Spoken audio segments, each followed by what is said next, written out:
Sounds good. All right. I think I recorded it. So anyway, Ronnie, a little bit of story, a little bit. Ronnie does about at least 3 Facebook Lives a week. Him and his team does, and it's a lot of team building and a lot of different stuff. And he kind of talked about the 6 steps, and so I kind of reached out to him about the 6 steps and asked him to share more with me. So he kind of shared a little bit with me, and then he offered to get on a conference with me. So then I just asked him if he'd be willing to do it for the team. So that's kind of why I invited everybody to this thing. And so anyway, go ahead, Ronnie. Thank you for doing this for us. Appreciate it. Not a problem. Not a problem. Thank you, Sean, for putting it together. And yeah. Thanks for having me. Thanks for having me on board. And I gotta apologize. It's Sunday night. I've been packing and getting ready for. We're gonna be on the road for the next 3 weeks down in Orlando. So it's been a little hectic kind of couple of days. But I know I sprung this on you last minute, Sean. So I appreciate you putting it together in such short notice.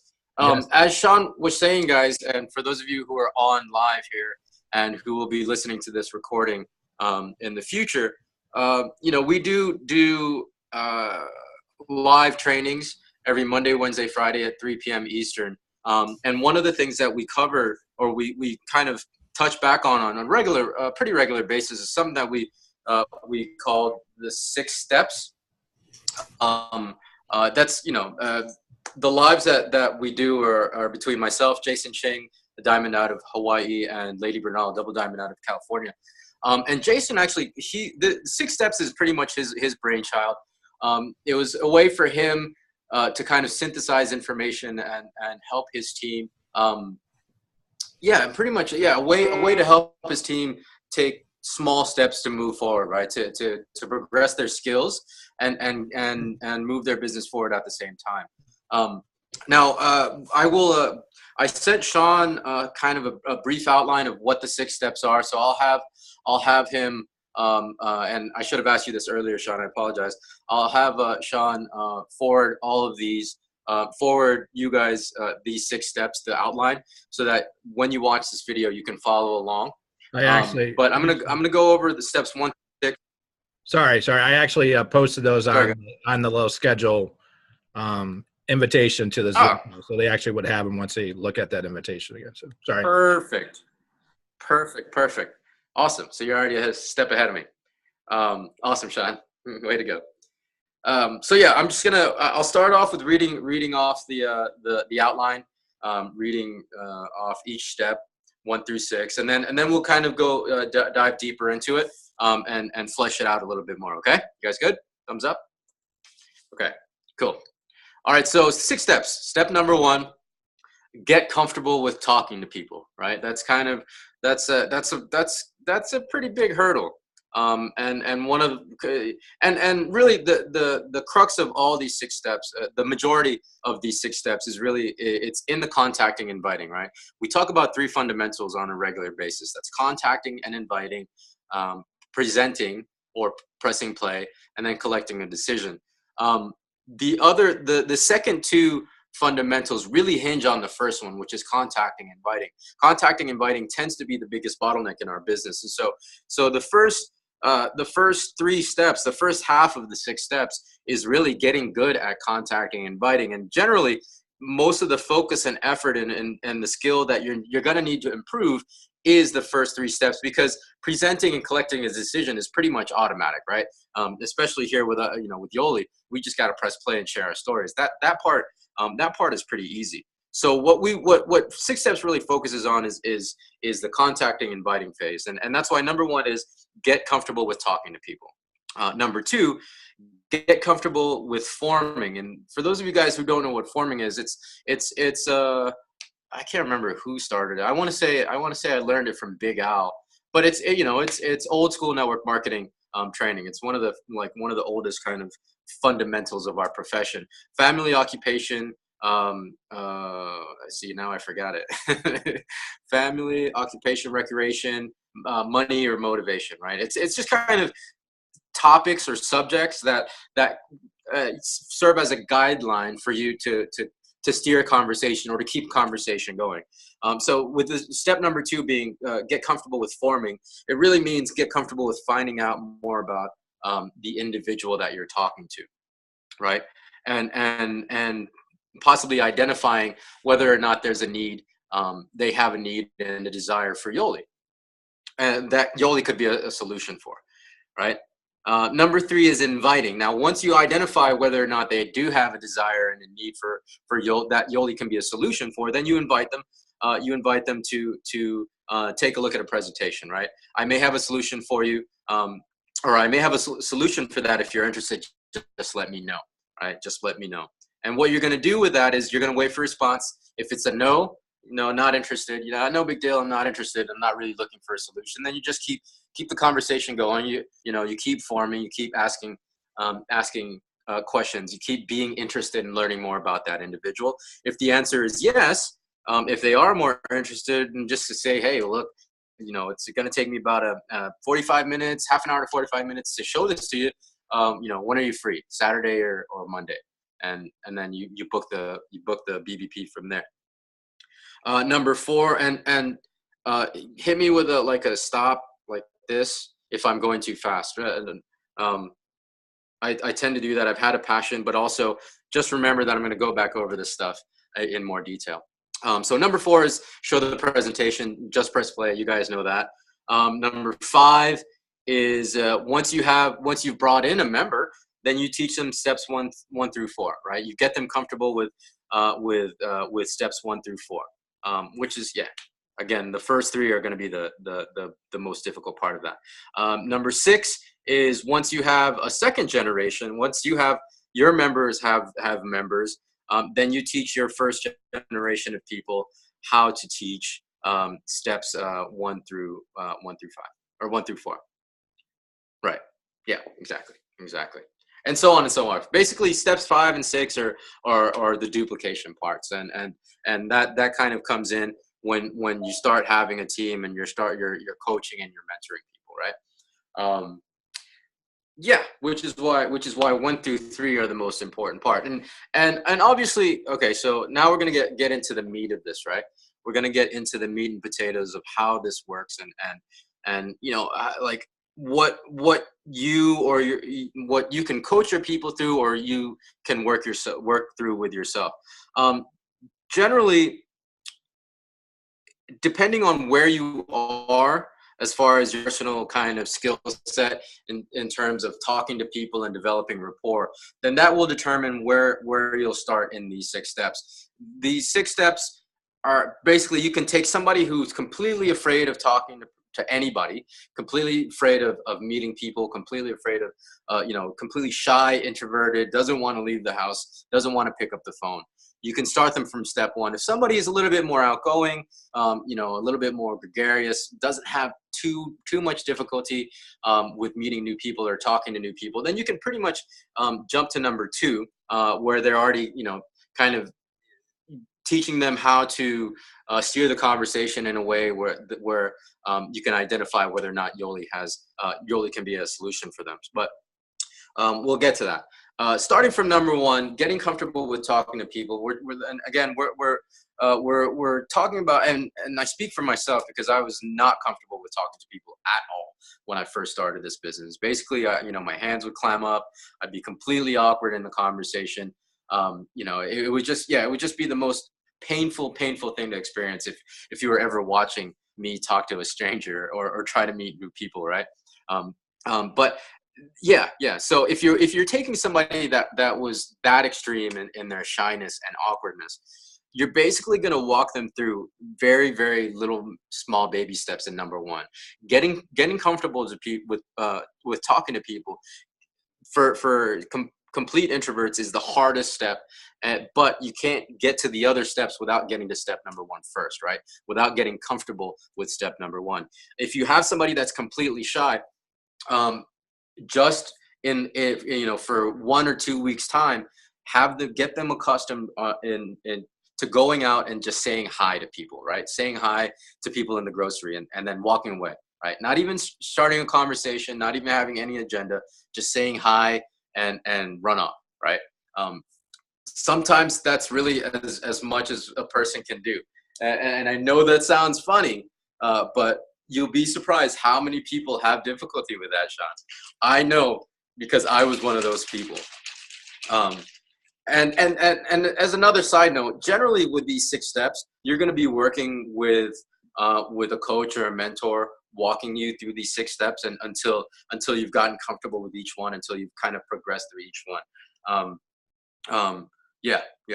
Which is what basically Jason and I have been doing. I mean, we're not working with a lot of people with this particular kind of program, but we make sure we're walking the people that we're teaching this stuff to. We're walking them through each step, so that they're not bumbling through and jumping from step 1 to step 6 before they're even ready. So, and especially with step 1, if they're not ready to say, introduce themselves yet, then you gotta keep somebody at high and then walk away for as long as they need to take, in order for them to be comfortable with saying hi, right? Now, of course, we progress. Once they get comfortable with saying hi, more than likely they'll get more comfortable and get used to the idea of talking to people, and they'll realize that it's not as difficult, right? So you move then, however many weeks that takes, you move to hi, how you doing, which leads to, obviously, I'm doing good. How are you doing? So now they have to reply, and it creates a longer discourse, right? And if they're still completely uncomfortable, just say, how are you doing? And wait for the answer. And then, oh, I'm doing good. Take care. Just keep it at that. Keep it as simple as possible. Again, I think sometimes people get overwhelmed in thinking that they have to steer the conversation into bringing up Yoli, that it completely seizes them. It completely frees up. And so we have to really take our time to allow people to get comfortable with every step of the way. Hi, and then hi, how you doing? Oh, I'm doing good. And then walk away. How you doing? Oh, I'm doing good. Oh, yeah, how are you doing? I'm doing great. Hey, what's your name? I mean, and then getting more and more comfortable, and evolving that conversation. Again, you'll have to, especially with super shy people, you'll have to take as long as they need, and as long as it'll have to take as long as it takes them to get comfortable with the stuff. Before even moving to the intricacies and the nuances of step 2. Now, if you're already comfortable with talking to people, step 2 generally is where you're going to be, where you're going to start, and that's pretty much just asking questions, right? When you're comfortable and you're brave, or at least at the very least very comfortable with being awkward, which is where pretty much what I've conquered is I'm okay with being really bad at having conversations, and being awkward meeting new people. So I'm willing to look stupid, basically, is what I'm saying. So if you're comfortable enough with that, then you can really start getting into the nuances of finding out more about people. And that's really the main part of what we do as network marketers, is we ask questions, right? Because it'll be impossible for us to identify whether or not people have a need, that they want to fill, and the desire to actually fill that need, right? So in order to do that, and the saying is, be more interested than interesting, right? And not, people have a natural tendency to talk about themselves, so we really just let them do all the work and just ask questions, right? Oh, hey, how you doing? And that's where form comes in. You ask them about family, occupation, recreation, money, right? Occupation and family generally are pretty much the easiest ones to go with, right? Hey, how you doing? Hey, yeah, I'm doing great, man. Hey, you guys from here? I haven't seen you. What if you're like at a coffee shop that you go to on a regular basis, or if you're talking to a server, how are you from here? How long you been working at this place? Just questions that will open them up to talking about themselves. And generally the family, occupation, recreation, and motivation, I don't really get into. Money, I don't really get into. But if you're asking about, if you're talking to somebody and you're asking them, hey, so what do you do? If I'm at a bar, so I'm striking up conversation, we talk about Star Wars or something, and it goes really well, and the conversation goes, hey, well, so what do you do? And they'll say, oh, I'm just here for work, I'm just here for business. My company is, is I work with insurance or whatever it might be, and so I'll just be like, oh, that sounds amazing, tell me more about it, right? Oh, that sounds exciting, you get to travel a lot, tell me more about that. You really just open up, ask questions and get them to open up about themselves. Now, a caveat is you never really want to go into a conversation with an agenda of I have to get to Yoli, I have to get to Yoli, I have to bring up Yoli, I have to bring up Yoli. If Yoli doesn't come up in the conversation when you first meet somebody, then at the most important thing is that you've developed good rapport and that you made the connection.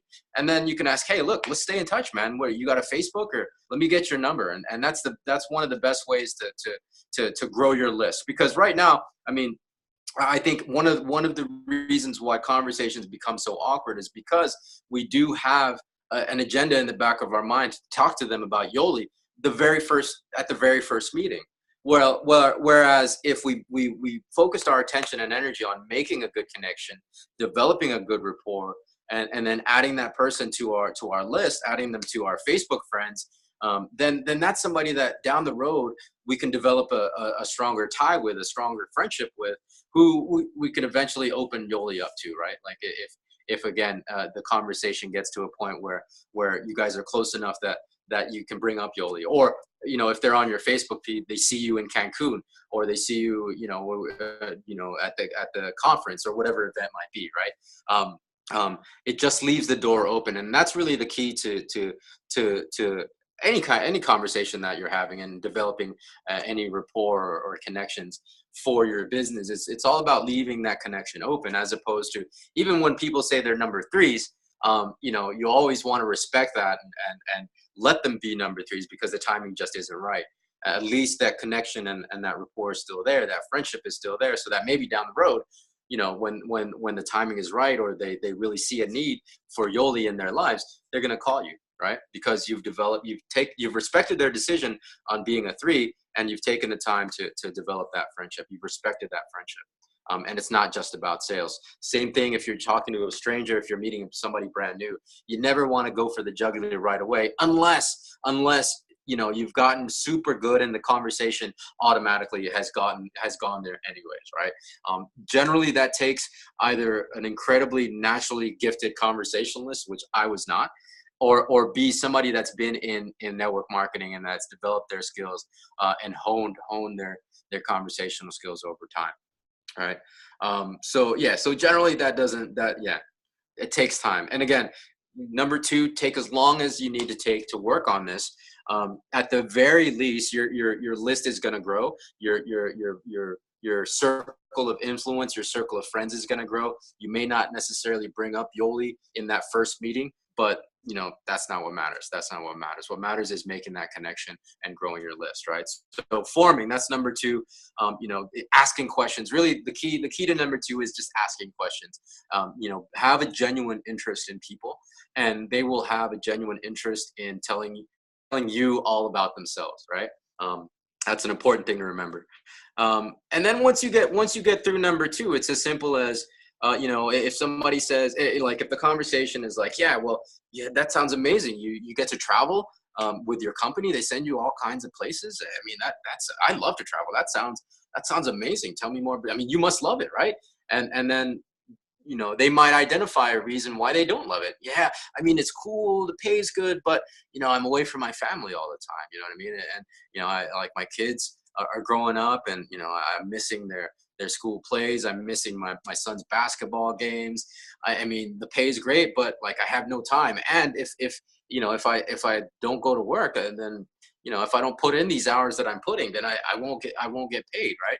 And so that's somebody identifying that they have a need, and that you could potentially offer a solution for. So in a case like that, I just throw it out and be like, I could see how that could suck. And, I might have a solution for that. And if you're interested, just let me know. You know what I mean? Simple as that, man. Simple as that. And if they say no, no big deal. You just move on with the conversation.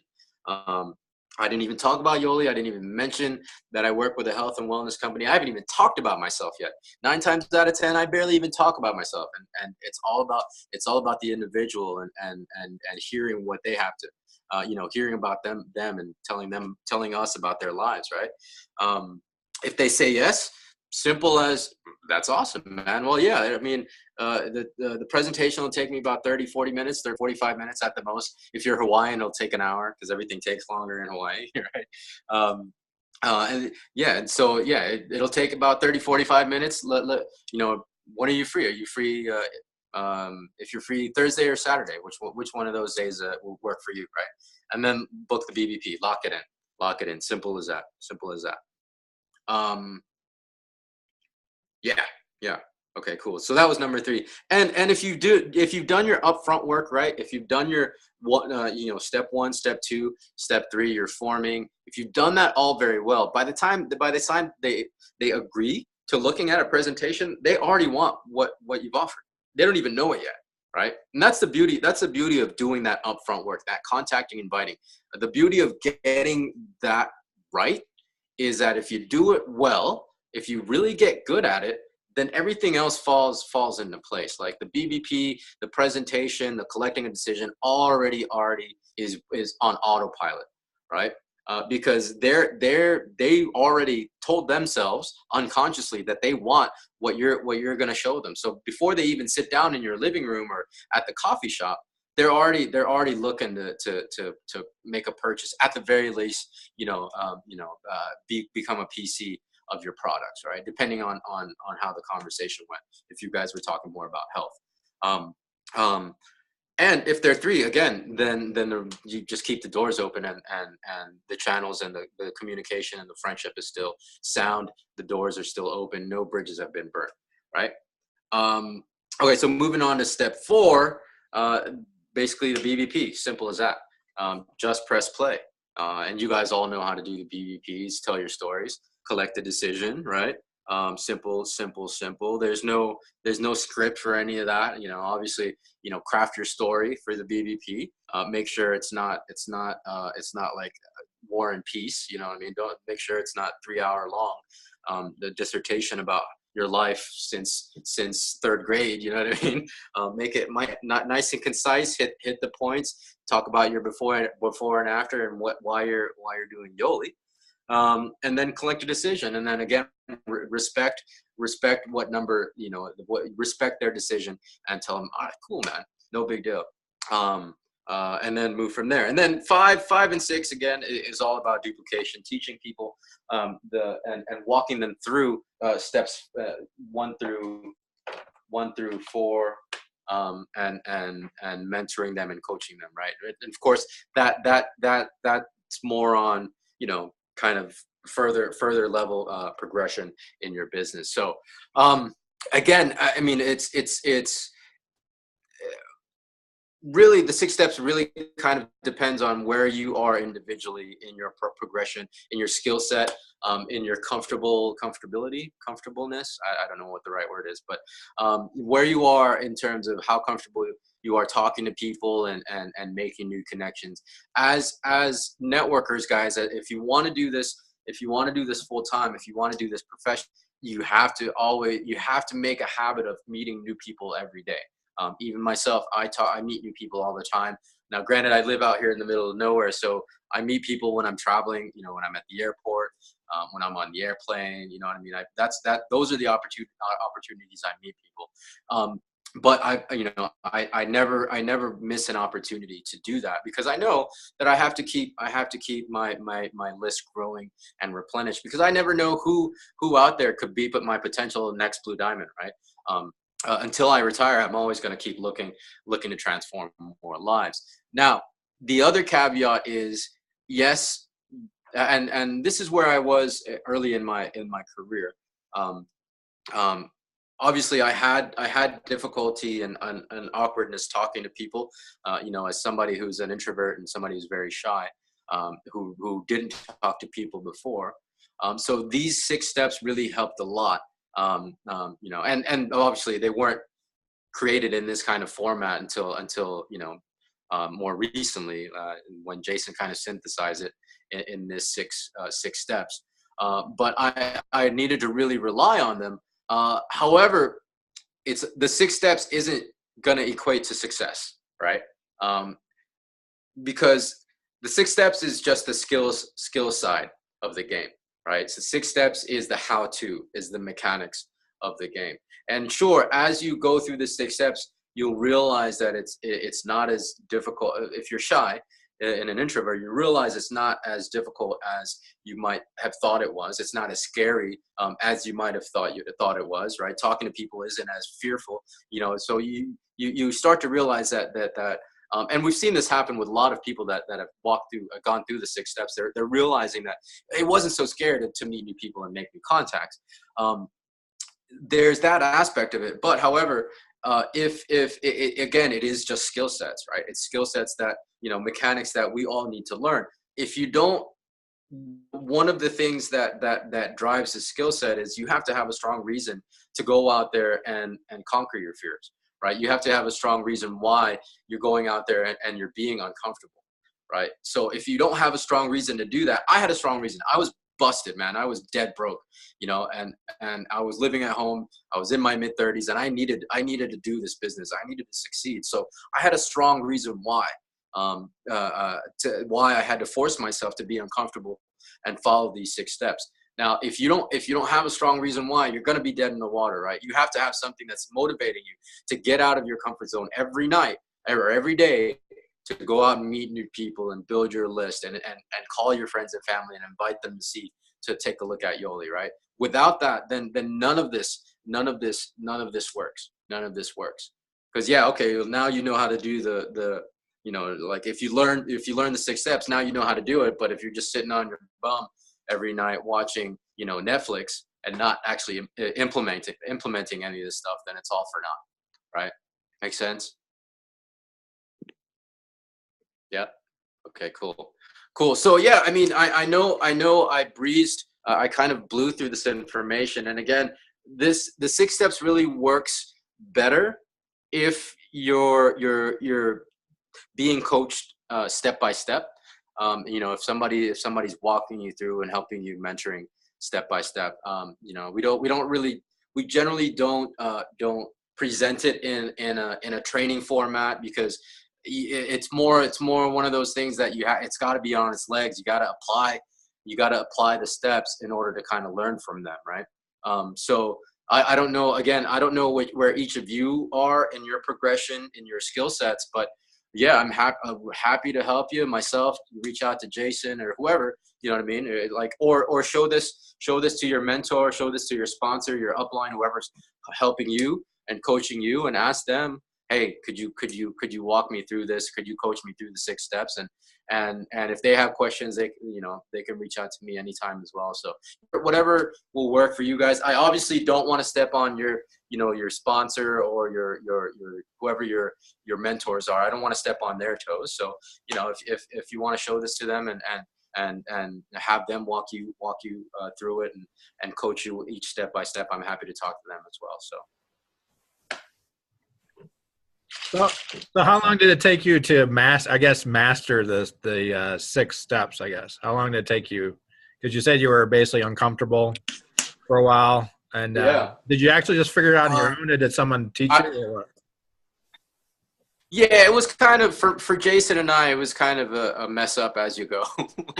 So, and honestly, I'm still mastering it, right? Like I'll have conversations where it's like I'll walk away thinking that was a train wreck, right? So it's never going to be perfect. Like, it's just the willingness to do it. And sure, I might strike out 9 times out of 10, but that one conversation that I have, it'll be a quality conversation, and I'll develop that friendship and rapport with that person. I have for example, there's this one gentleman that just joined my team recently, who I met at a Verizon store. He was the employee. He was the tech or the I don't know what you call him, the guy that was the representative that was helping me, with my service. And yeah, we just hit it off, you know, just developed the rapport. And he actually talked about network marketing because he was in network marketing, and we just stayed in contact over the years. And this was like 3 years ago. I think it was before we were going to Italy. And so, yeah, we just stayed in contact and became friends. And now look, he joined my team, you know, 2 months ago. So, you know, you don't have to bat a 1,000. You don't have to bat 1,000. And I think that's what people are afraid of. Like, you know, the fear of talking to people is the fear of just being god awful.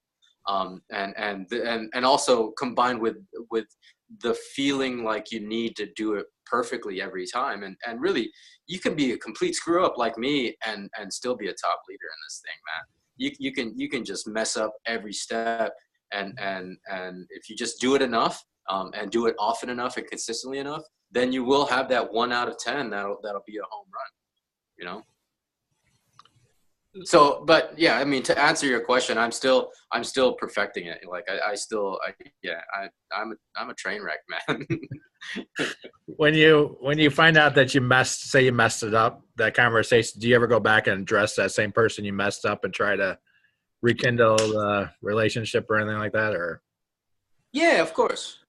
If it's somebody that I already knew, you know what I mean? If somebody that I knew from the past, that if it's a total stranger, then it doesn't matter, right? Like that's even less stress. But yeah, if it's somebody that I already knew, or that you know that I knew a long time ago and reconnected with, yeah. If the conversation went sour or it didn't quite go the way you would, you know, you wanted it to go, then just reconnect. And again, the key kind of to reconnecting is, especially with a botched first attempt, the key is just connect, right? Just to check in and just see how they're doing. Hey, just want to drop a line, man. It's been a while. Just want to check in, see how you're doing, man. Hope everything's well. Hit me whenever you're free. You know what I mean? Let's catch up. Something simple, right? No agenda, no pressure. Just really have a genuine interest and concern for how people are doing. And that's what people will respond to ultimately is if they feel like you're genuinely interested in them, then they're going to be their doors are always going to be open to you.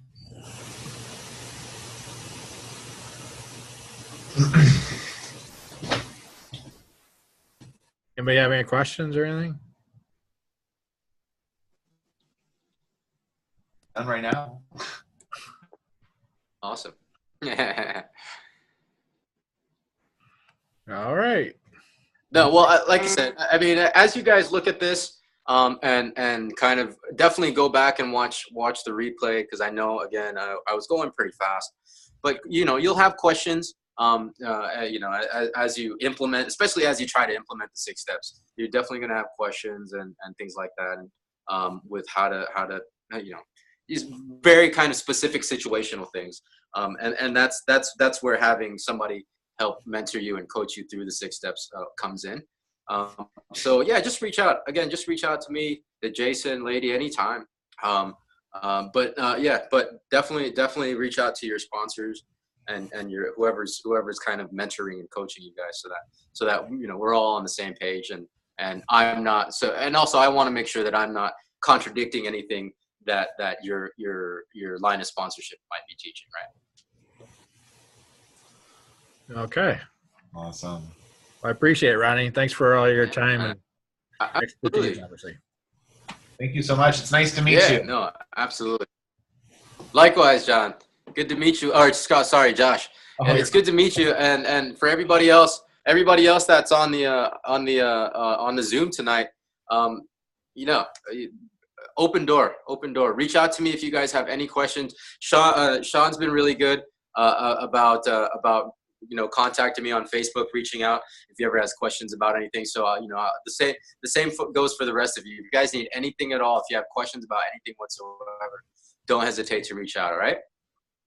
Thank you. Appreciate that. Absolutely. Sean, you're muted. Oh, I'm sorry. Thank you, Ronnie. I appreciate all your help once again. You're awesome. I appreciate you, Sean. So you guys take care. I got to finish packing. Until next time, keep in touch, okay? Safe travels. Thanks. Awesome. Bye, guys. Bye.